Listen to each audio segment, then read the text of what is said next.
الحمد لله على نعمه الظاهرة والباطنة قديما وحديثا، والصلاة والسلام على نبيه ورسوله محمد وآله وصحبه الذين ساروا في نصرة دينه سيرا حثيثا، وعلى أتباعهم الذي ورثوا علمهم، والعلماء ورثة الأنبياء أكرم بهم وارثا وموروثا.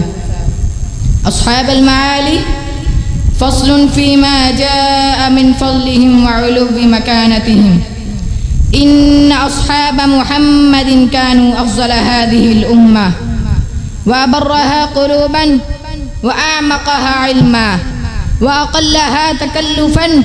اختارهم الله لصحبة نبيه ولإقامة دينه، وقد أثنى الله عليهم ورضي رسول الله عنهم، وقد أثنى رسول الله عليهم.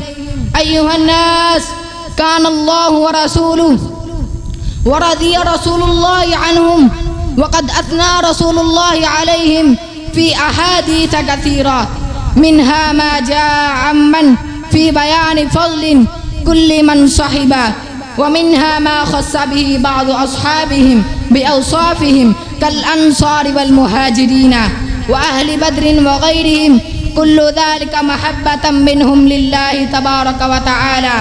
كان الله ورسوله أيها الأحبة آثر عندهم من جميع من ذكرناه بإيمان صادق، وعقول مؤيدة، وأنفس كريمة، ورأي سديد، وصبر جميل، بتوفيق من الله. أصحاب الشرف والعلا، قال الله تعالى فيهم: رضي الله عنهم ورضوا عنه، أولئك حزب الله، ألا إن حزب الله هم المفلحون.